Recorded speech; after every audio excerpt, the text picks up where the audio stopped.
지난 5월 27일에 야고보서 시작해서 이제 오늘 15번째로 야고보서 모두 마칩니다. 야고보서 읽는데 이렇게 시간 보니까 15분 정도 읽더라고요. 15분. 오늘 주일이지 않았습니까?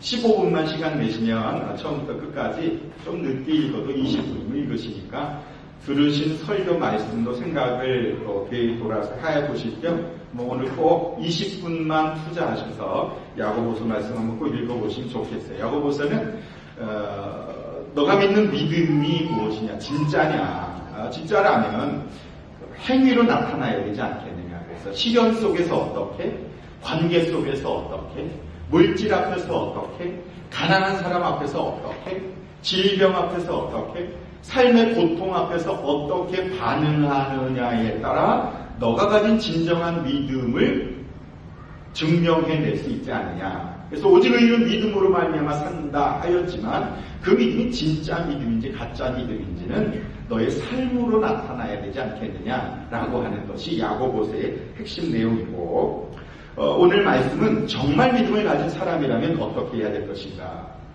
그래서 그릇된 길로, 잘못된 길로, 죽음의 길로 가는 사람을 그냥 두지 않고 그를 돌아서게 하는 사람이 정말 믿음을 가진 사람이 아니겠느냐라고 하는 내용이 오늘의 말씀의 내용입니다. 19절, 20절 말씀을 다시 한번 보시면, 나의 형제자매 여러분, 지금 대상이 1차 수신자는 나의 형제자매 여러분, 그랬으니까 야고보서를 야고보가 썼다고 그랬죠. 예수님의 동생 야고보거든요. 그러니까 예수님의 동생 야고보는 예수님 믿지 않았어요, 형을. 그러다가 예수님이 죽고 부활하신 것을 보고 그가 예수님 믿게 되었고 초대교회의 예루살렘 교회의 지도자로 쓰임받다가 그가 높은 성 위에서 이렇게 떨어뜨림 당하여 순교를 했는데, 그 제자들이 야고보의 시신을 수습하다 보니까 무릎이요 낙타무릎처럼 변해 있는 거예요. 딱딱하게. 그래서 일명 낙타무릎, 그럼 야고보, 이 야고보서를 쓴 사람이거든요. 기도를 참 많이 하고, 어제 말씀에, 지난주 말씀에도 기도에 대해서 병든 자가 있느냐 기도해라. 엘리야가 우리와 같은 성품을 가졌지만 기도했더니 하늘에서 비가 내리지 않았느냐. 기도가 문제를 해결한다. 고난과 시련 앞에서 낙심하지 말고 기도로 문제를 뚫고 나가라. 그렇게 이제 이야기하는 그게 야고보입니다. 야고보서 할 때 뒤에 서는 편지서입니다. 그러니까 야고보가 쓴 편지, 대상은 흩어져서, 시련 때문에 흩어져서 예수 믿는 사람들에게 위로하고 격려하기 위해서 이 편지를 쓴 것이죠. 오늘 여기 나의 형제 자매 여러분 그래놓고 여러분 가운데서 진리를 떠나 그릇된 길을 가는 사람들이 그래서 여러분 가운데니까 교회 안에 있다가 떠난 사람들을 말하는 거예요. 여러분 가운데서 예수 믿다가 시련 때문에, 시험 때문에, 고통 때문에, 핍박 때문에 떠난 사람들, 내게를 그냥 두지 마. 그 사람들을 돌아서게 해라. 그 그릇된 길로, 진리를 떠나 그릇된 길로 가는 사람이 있을 때 그런 사람을 돌아서게 하는 사람은 20절에 뭐라고 말하냐면, 죄인을 그릇된 길에서 돌아서게 하는 사람은 죄인의 영혼을 죽으면서 구할 것이고 많은 죄를 덮어줄 것이다. 여기 그릇된 길은 그냥 길 한번 잘못 들은 길이 아니고 죽음의 길이라는 거예요. 사망의 길이라는 거예요. 지금 가는 그 길은 그냥 언제 가다가 잘못 왔네 그러고 돌아서면 좋겠지만 그럴 수 있는 길이 아니다라는 거예요. 한 번 가면 영원히 돌아올 수 없는 길을 향해서 가는 사람들을 돌아서게 하라. 그 돌아서게 하는 것은 죽음에서 건지는 것이다. 죽을 영혼을 살리는 것이다. 지금 그렇게 야고보는 이야기하고 있습니다. 아이가 빨간 신호등 뛰어 건너가면 큰일 나죠. 붙잡아야죠, 당장. 가지마, 그러고 스탑! 하고 외쳐야죠. 그냥 가만히 두고 있습니다. 그런 거예요. 진리를 떠나, 이 진리는 예수님을 말하는 거예요. 하나님을 떠나, 말씀을 떠나, 그릇된 길, 영원한 지옥을 향하여 걸어가는 그 사람, 그냥 두면 아닙니다. 그 길은 죽음의 길이다. 그 영혼을 건져내라.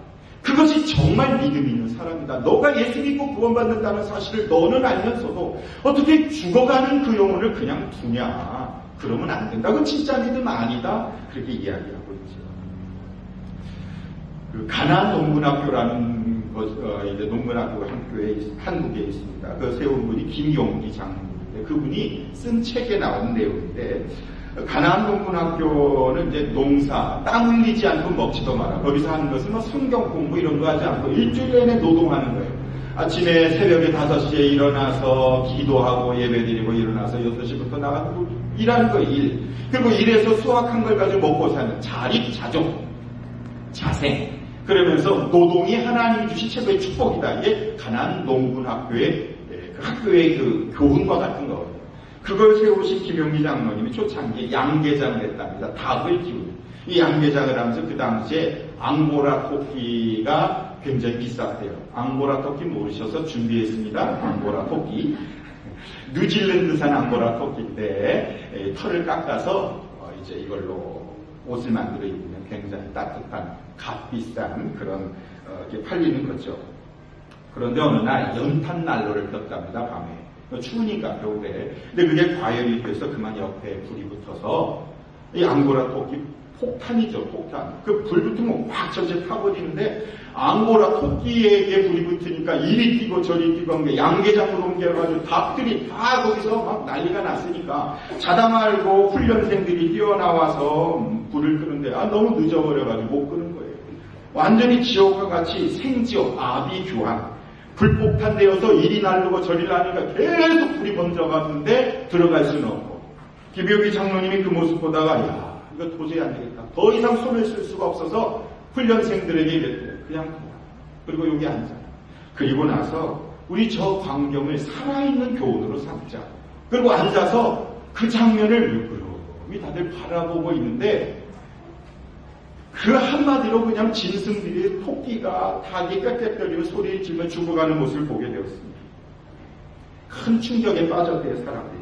그러면서 한마디도 서로 나누진 않았지만 그 마음속에 세상의 사람들이 저렇게 살다가 육신의 욕심만을 위해서 살다가 이 땅에서 죽음을 언젠가 맞이할 텐데 그 영혼이 유황불이 이글거리는 지옥에 떨어져 저렇게 불타버릴 텐데 그런 나를 구원해 주신 하나님의 은혜 생각하면서 불이 다 꺼지고 나서 누가 말할 것도 없이 다 예배당으로 들어가 대성통곡 울기 시작했답니다. 회개하면서 내가 지옥불로 가고 있는 나를 불타버릴 나를 하나님 구원해 주셨구나. 또 하나 세상에 저렇게 하나님을 떠나 죽음의 길을 가는 사람들이 많은데 그게 내 자식이고 내 부모고 내 가족인데도 불구하고 무관심했던 자기 자신을 책망하면서 회개하며 기도했답니다.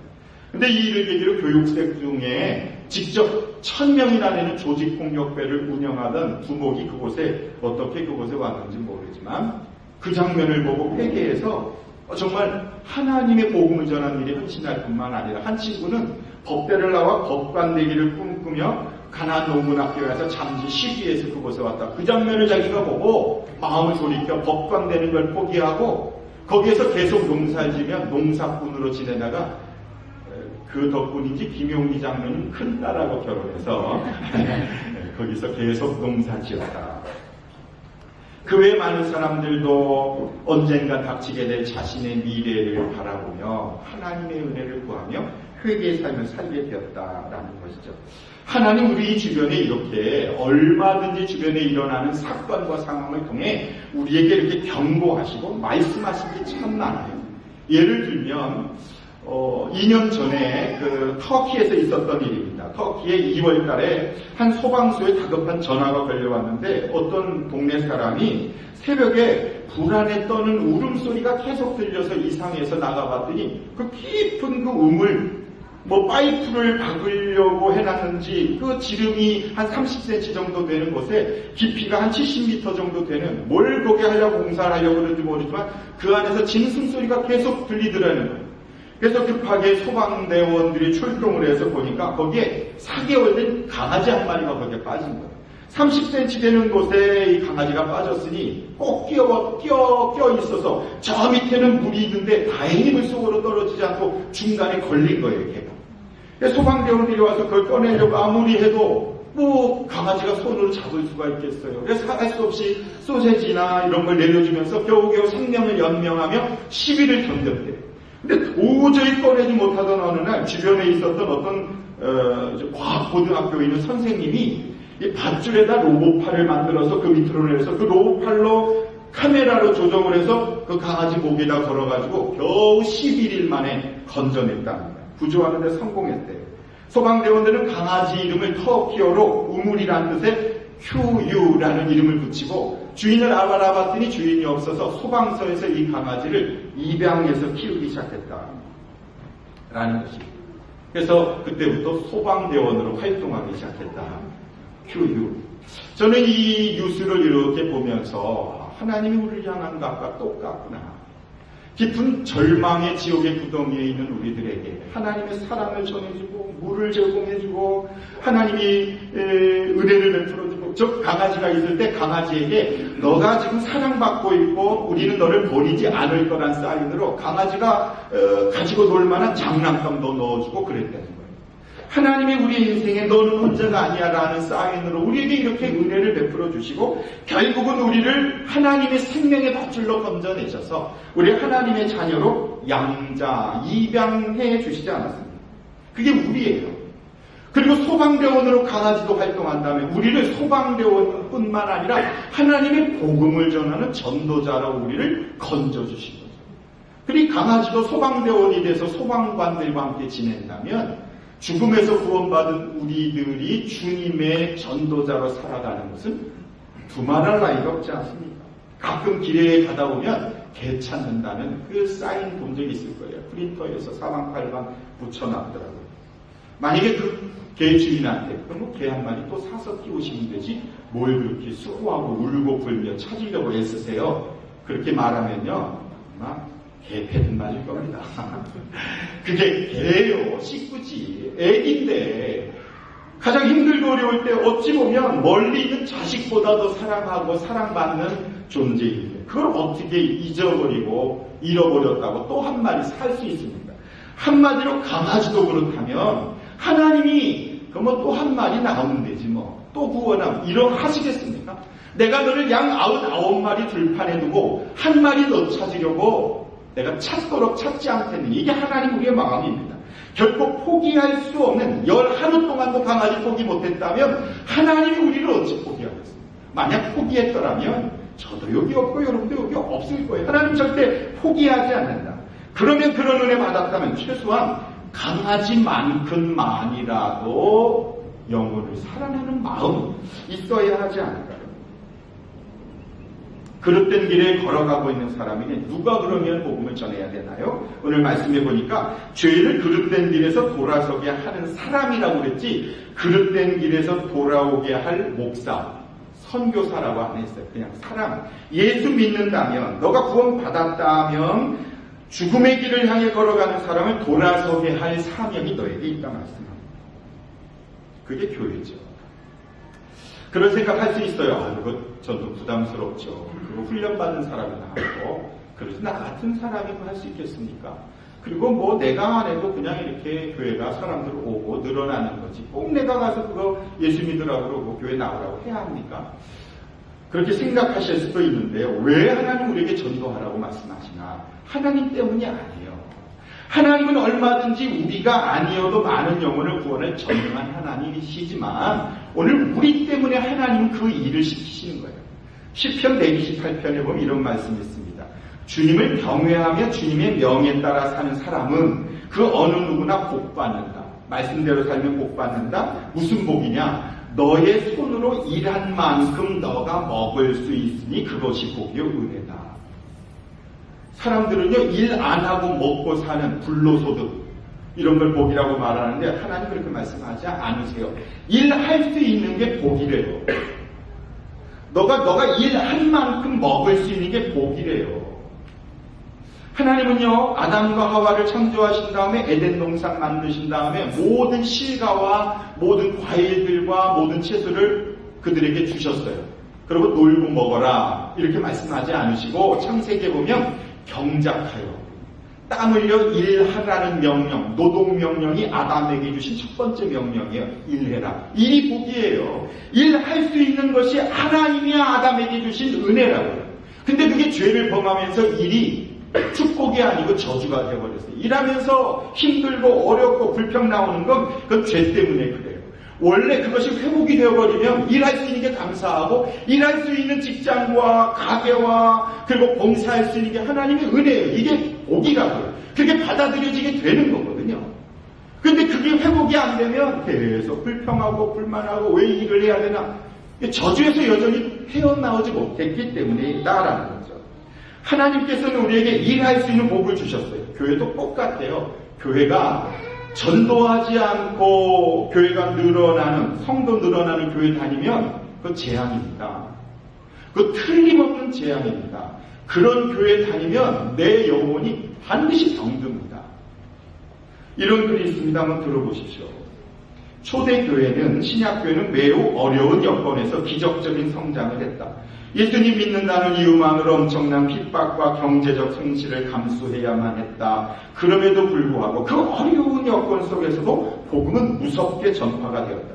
이런 추세로 가면 정말 땅끝까지 복음이 전해지는 것은 시간 문제일 것 같았다. 그런데 문제가 생겼다. 콘스탄틴 황제가 로마의 국교를 기독교로 선포하고 말았다. 이로 인해 모든 로마의 시민은 태어나면서부터 자동적으로 기독교인이 되고 말았다. 그들은 진정한 회개와 예수님에 대한 신앙 고백도 없이 세례받고 교회 교인이 되었다. 이보다 더 심각한 일이 발생되었는데 세상에서도 귀족으로 살아가던 사람이 교회 안에까지 들어와 귀족이 되었다. 귀족들은 세상에서의 지위와 명예와 권세를 교회 안에 들어와서조차 버리지 않았고 버리려 하지도 않았다. 교회는 막강한 재산과 권력이 많아지게 되었고 결국 하나님의 능력은 교회 안에서 사라지고 말았다. 그런 사람들이 다른 사람들에게 목숨 걸고 복음을 전하지 않았으면 당연한 일이야. 결국 그들은 전도하는 것은 특별히 훈련받은 사람들만이 하는 것이라고 생각했고 그 생각은 교회 안에 사로잡혀 있었다. 그런 생각이 교회 안에 자리 잡게 되자 교회는 곧 암흑시대로 접어들고 말았다. 암흑시대로 접어든 이 역사적 현실이 지금도 여전히 눈앞에 보여지고 있습니다.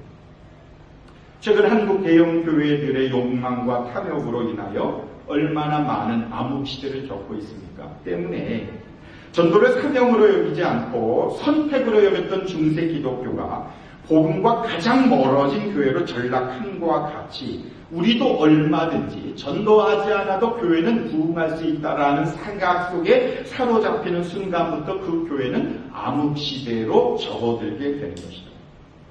교회가 전도를 하지 않는다면 세상에 있는 사교단체와 조금도 다를 바 없을 것입니다. 아까도 말씀드렸다시피 하나님은 얼마든지 내가 아니어도 영혼을 구원하실 수 있는 능력이 있으시지만 오늘 우리에게 그런 말씀을 하신 이유는 바로 우리의 영혼을 살리기 위해서 그런 것입니다.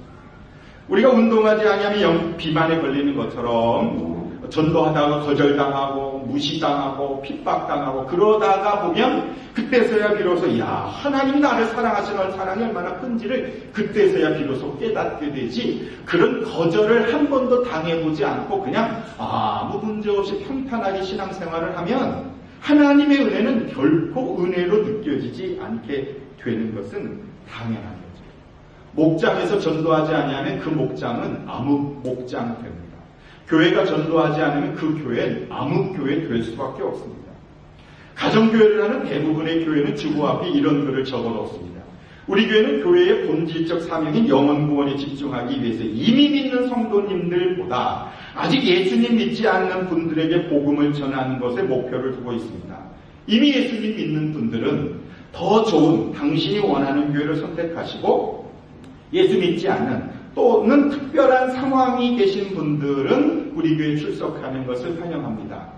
영적 마지노선을 딱 치는 거예요. 배수진이죠.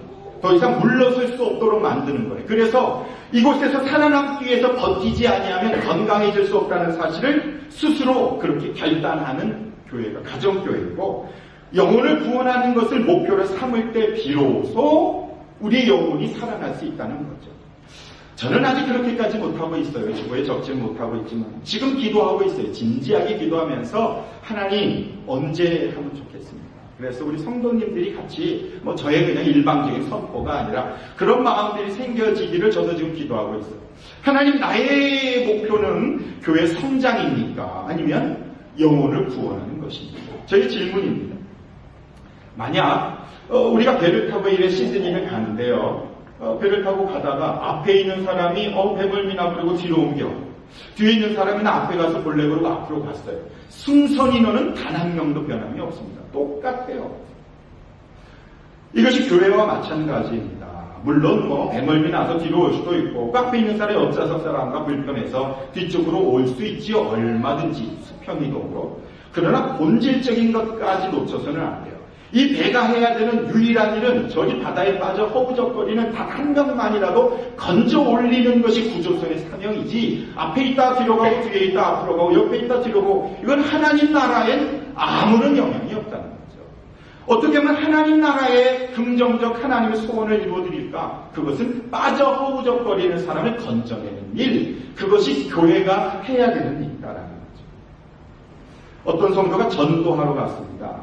가갔다 왔더니 이런 말 하더래요. 아유, 목사님, 예수 안 믿어도 잘 사는 사람 많대요. 그분이 전도하러 갔는데 자기는 지금 월세 렌트 사는데 그 전도하러 가서 예수 믿으세요 했더니 그 집이 얼마나 크지? 교회를 해도 될 만큼 크더래요, 집이. 그러나 목사님한테 와서 하는 얘기가, 목사님, 예수 안 믿어도 잘 살대요. 그러면서 그 주인이 그러더랍니다. 아유, 난 당신들처럼 할 일 없이 이렇게 돌아다니는 사람 보면 참 불쌍하다. 그 얘기 들으니까 자기가 좀 불쌍해 보이더래요. 전도하러 갔다가 전도당해서 왔더라는 거예요. 잘못된 거죠. 그러니까 그 불신자들의 영적 상태를 보는 것이 아니라 겉모습을 보니까 그런 거예요. 돈이 많은가 적은가, 지위가 높은가 적은가에 따라서 볼 일이 아니라 그 영혼이 지금 진리를 떠나 그릇된 길로 가고 있느냐 안 가고 있느냐를 볼 수 있어야 전도를 할 수 있지, 겉모습 보고 그거 자꾸 보면 전도 못해요. 기가 질려서 어떻게 합니까? 나보다 잘 살고 나보다 훌륭하고 나보다 똑똑한데 그 사람에게 예수 믿고 구원받으세요라는 말 못해요. 겉보면. 그러나 그의 영혼을 보면 마귀의 종노릇하며 살고 있는 사람들에게 유일한 은혜는 예수 믿는 것이라는 걸, 십자가 복음만이 그릇된 길로 가는 사람을 건질 수 있는 거죠. 어떤 회사를 운영하는 사장님이 신앙생활을 참 잘했다. 매주일마다 빠지지 않고 교회 다녔습니다. 봉사도 교회 가서 했습니다. 근데 어느 날 그 설교를 듣는데 목사님이 전도하라 이런 설교를 하셔서 가만히 생각해 보니까 자기 직원들한테 한 번도 예수 믿으라는 얘기를 못 했더라는 거예요.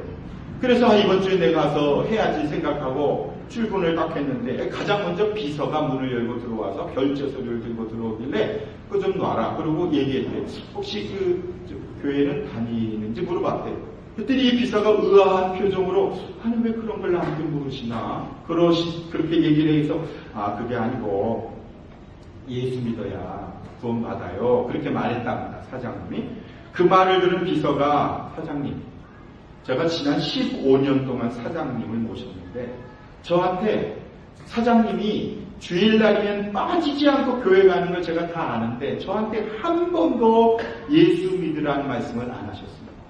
그래서 저는 스스로 제가 생각하길, 나 같은 사람은 예수 믿을 자격도 없나 봐. 그렇게 생각했대요. 근데 오늘 저에게 전도를 해주셔서 너무 감사합니다.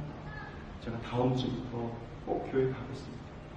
그 이야기를 듣고 이 사장님이요, 화장실 가서 펑펑 울었대요. 내가 15년 동안 저렇게 내 말이 예수 믿으라는 말 한마디만 하면 당장 예수 믿고 구원받을 영혼이 주변에 너무 많은데 그런 관심이 없었던 자기 자신을 돌아보면서 말이죠. 우리 주변에는 정말로 이렇게 손만 내밀면 금방 따을 수 있는 열매들이 너무너무 많이 있습니다. 저도 지난주에 이렇게 다니다 보니까 정말 많더라고요. 물론 전도하다 보면 거절할 수도 있고 그럴 수도 있지만 그런 생각을 해보세요. 마지막 때 우리를 향하여 누군가가 왜 그때 한 번만 나한테 좀 부탁하지 않았어? 왜 한 번만 더 예수 믿다는 얘기 안 하셨습니까? 이럴 사람이 천국에 있었으면 감사하겠지만 아니라면 어떡하실 거예요? 목적지가 다른 두 사람은 처음엔 같이 가지만 나중에 반드시 갈라서게 되어 있습니다. 예수님을 믿는 우리의 목적이 예수님의 목적과 일치해야 끝까지 천국에 도달하지, 예수님이 원하시는 것과 내가 원하는 것이 다르면 분명히 갈라서게 되어 있어요. 예수님이 우리에게 원하시는 것은 무엇입니까? 영혼 구원입니다. 그것이 주님이 우리를 향한 꿈이에요. 근데 우리는 건강하고 자녀가 잘 되고 응답받고 이런 것에 관심이 많지만 주님의 관심이 우리의 관심이 되지 아니하면 끝까지 갈 수 있겠는가라는 거죠. 그러면 이런 질문을 해볼 수 있습니다. 그 하나님께서 이미 구원받기로 작정한 사람들은 내가 전도를 하든 안 하든 다 구원받는 거 아닙니까? 예정론이라고 하는 걸 혹시 아십니까? 예를 들면 사도행전 13장 48절에 이런 말씀이 있습니다. 영생을 주시기로 작정된 자는 다 믿더라. 이 복음을 전했더니 영생을 주시기로 작정된 자는 다 예수를 받아들였다. 이 작정되다, 이 말은 지명하다 또 지정하다 그런 뜻입니다. 그러니까 하나님이 영생을 주시기로 지정하시고 작정한 사람은 복음을 전했더니 다 믿더라. 이게 예정론이거든요. 또 이런 말씀이 있습니다. 로마서 8장 29절에 하나님이 미리 아신 자들을 또한 그 아들의 형상을 본받게 하기 위하여 미리 정하셨으니 하나님이 구원받기로 한 사람은 다 정해놨대요. 그리고 에베소서 1장 5절에도 그 기쁘신 뜻대로 우리를 예정하사 예수 그리스도로 말미암아 아들들이 되게 하셔. 하나님이 예정하셨다. 이게 이제 장로교의 핵심 교리인 칼뱅의 예정론입니다. 근데 이 예정론을 사람들은 좀 오해를 하고 있어요. 이걸 자꾸 미래적인 것으로 생각해서 하나님이 구원받기로 한 사람을 다 정해놨어. OX. 이게 극단적 칼빈주의자들이 만들어 놓은 지나친 예정론이에요. 이렇게 자꾸 미래를 향한 예정론으로 보면 오해하기 쉬워요. 아니 임의로 예정해놨기 때문에 전도할 필요도 없고 언젠가 예수 믿을 건데 내가 굳이 애써서 할 필요 있나? 그리고 내가 아무리 열심히 교회 다녀도 내가 구원받기로 예정한 사람이 아니라면 어차피 지옥 갈 건데 뭘 그렇게 열심히 교회 다니나? 이렇게 극단적인 예정론을 추구하고 미래를 바라보는 관점으로 보면 전도할 일도 없고 교회 다닐 일도 없고 그냥 하나님이 다 알아서 하실 텐데 뭐 이렇게 맡긴다라고 하는 것으로 되는데 예정론은 그러한 관점으로 설명한 게 아니고 예정론은 과거를 바라보는 눈으로 예정론을 설명하고 이해를 해야 돼요. 예를 들면 나는 본질적으로 구원받을 수 없는 죄인입니다.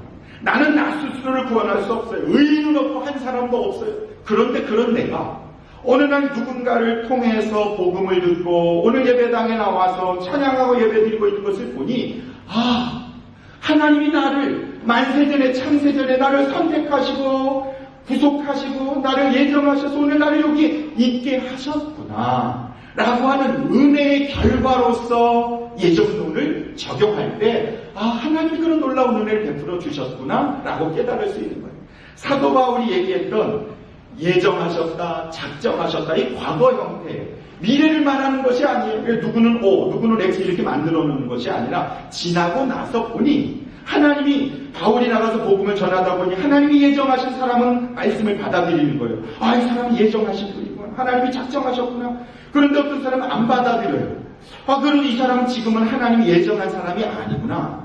그러나 언젠가 이 사람도 예정한 사람이 될 수 있을 수 있으니 그건 내가 알 수 없으니 그건 또 그 사람에게 계획하신 하나님 계획이 있으니 그냥 하나님께 맡기고 내게 맡겨주시는 사람들에게 복음을 전함으로 하나님의 예정의 은혜를 찾아내는 것 그게 전도예요. 그게 전도. 이 사람이 예정됐는지 안 됐는지 그건 내가 결정할 문제가 아니죠. 그건 하나님의 주권에 속한 거예요. 심지어 한 번도 예수님에 대해 들어본 적이 없고 산속에 혼자 살아가는 사람이라 할지라도 하나님이 그를 예정한 사람이라면 그의 꿈속에 나타나서 얼마든지 내가 너를 예정했다. 사도 바울처럼 다메섹 도상으로 갈 때 예수 믿는 사람 잡아 집어넣으려고 할 때 예수님이 나타나셔서 너 왜 나를 핍박하느냐 내가 너를 선택했다. 내가 너를 예정했다. 그래서 그를 구원하여 하나님의 도구로 쓰시는 것처럼 하나님은 얼마든지 외딴 섬에 있는 사람이라 할지라도 죄악의 구덩이에 있는 사람이라 할지라도 하나님이 친히 그를 구원하실 수 있는 하나님의 주권이 있기 때문에 그건 하나님께 맡기고 우리가 할 일은 오직 우리 앞에 있는 사람에게 복음을 전함으로 예정된 사람인지 아닌지를 하나님 앞에 올려드리는 것 그것이 우리에게 맡겨진 일들이다. 이게 전도라는 것이죠. 오늘 내가 구원받은 하나님의 자녀가 된 것은 내가 더 정의롭고 더 윤리적이고 더 도덕적이어서가 아니라 하나님의 불러주심의 은혜, 예정하심의 은혜, 하나님의 선택하심의 은혜 때문에 오늘 내가 여기 있는 것을 감사하기 위하여 예정론은 있는가. 내가 그렇게 죄악 가운데 살고 있었음에도 하나님 나를 포기하지 않으셨구나. 감사의 도구가 예정론인 것입니다. 그래서 예정론은 미래가 아닌 과거를 돌아보는 것과 같다. 나를 지으신 하나님, 나를 부르신 하나님, 나를 보내신 하나님이 오늘 나를 이 안디옥 교회에 예정하셔서 보내셨구나. 그런 것을 통해서 하나님의 계획과 하나님의 섭리를 따라갈 수 있는 것은 어떻게 내 마음에 새길 수 있느냐? 전도하는 사람만이 그 은혜를 누릴 수 있는 것이죠. 결론적으로 저는 예수님의 복음을 증거하는 사람을 무엇일까라고 생각해 봤더니 맞아. 전도자는 택배기사가 같다. 그런 생각이 했어요. 특정 회사를 홍보해서 죄송합니다. 제가 아는 택배 회사는 피해낼 밖에 없기 때문에 택배기사와 같다. 왜 그런지 아세요? 한번 생각해 보세요. 택배기사가 물건을 배달할 때 이 물건을 보낸 사람이 인격적인지 비인격적인지 그 사람의 성격이 어떤지 알고 그 물건을 받습니까? 배달해 줄 사람이 이 사람이 착한 사람이 나쁜 이거 알고 배달해요. 그거 아무 상관없어요. 그냥 주소 있으면 받아서 그 사람에게 전달해주고 이상 없이 전달해주고 그 사람 받으면 돈 받으면 되는 거고 이거 내가 시킨 거 아니에요? 반성할게요. 그럼 그냥 돌려주면 되는 거예요. 다음 기회에 끝. 택배기사가 하는 건 그거 외에는 없어요. 그 안에 선물을 뜯어보고 이걸 이 사람이 받을 수 있는지 없는지 이거 생각하는 사람이 아니지 않습니까? 전도도 똑같아요. 복음을 우리가 만들 수 있는 건 아니잖아요. 내가 이 선물을 열어보고 이 사람 받을 사람인가 예정된 사람이 이거 따지지 말고 그냥 나는 줘서 예수 믿으세요? 교회 다니십시오. 하나님 당신 사랑하세요. 받아들이면 이 사람 주소 맞는 사람, 예정된 사람 아니면 다음 교회에 언젠간 누군가가 그에게 선물을 줄 때 아멘하고 받으면 그것은 또 은혜고 아니면 또 어쩔 수 없고 이것이 복음을 전하는 전도자의 일이지 주소와 이름만 알면 되지 않습니까? 배달하는 일이지 선물을 만들려고 하지 마시라. 우리 주변을 가만히 돌아보면 주님을 떠나 그릇된 일로 가는 사람들이 참 많습니다. 그들을 마음에 품고 기도하신 분. 이슬비전도 편지를 매주마다 보내면서 거기다가 축복의 말을 쓰고 내가 당신을 위해서 기도하고 있습니다. 그럼 뭐 내가 가지 않아도 되지 않습니까? 만나지 않아도 얼마든지 우체부가 배달해주면 그 사람이 그걸 받으면 감사한 일이고 안 받아서 찢어버리면 또 할 수 없고 그게 이슬비전도 편지 아닙니까? 식사로 초청해서 오겠다고 하면 감사한 일이고 안 오겠다 하면 다음 교회에 목장 모임에서 초대를 해서 그 일이 우리가 하는 일이에요. 더 크고 놀라운 걸 생각하지 말라. 호주는 전도하기가 참 수월해요. 한국에서 한국 사람 만나 전도하는 게 한국 사람은 많지만 예수 믿는 사람, 교회 다니는 사람들은 그렇게 선호하지 않아요. 호주는 한국 사람들에 대하여 그래도 이렇게 조금만 따뜻하게 대하면 금방 사람이 아쉽기 때문에 전도할 수 있습니다. 그러니까 분학 카페 있더라고요. 부리집은 나눔 카페. 거기에 오랫동안 어떤 분이 이단이라고 한국에서 말하지만 어쨌든 그 분이 음식을 잘 차려서 밥상 위에 올려놓고 사진 찍어서 올리면서 무슨 요일 몇 시에 우리 집 오면 이 음식 먹어요. 김치도 만들어서 섬기고 그래서 소문 났더라고요. 그분 좋은 사람. 왜 그런 이단 상단 따질 일이 아니라 그런 사람만 좋은 사람이라고 소문 날 일이 아니라 왜 안디옥 교회 성도들은 그런 좋은 소문 나면 안 되나 이런 생각이 있어요. 그런 말 하기 전에 나는 그런 마음은 있는가. 저는 안디옥 교회가 정말 성경에 나오는 그런 안디옥 교회 됐으면 좋겠어요. 제가 사람의 숫자에 연연했고 건물의 크기에 연연했다면 저 오늘 여기 있지 않습니다. 단 한 명의 영혼이라도 구원하시길 원하시는 강권하시는 하나님의 계획에 브리즈번의 안디옥 교회를 세우셨다면 그 사명을 우리가 함께 감당해 나가는 것, 그것이 우리를 향한 주님의 소원 아닐까요? 그 소원 함께 이루어드리는 저와 여러분 될 수 있기를 주님의 이름으로 축원합니다.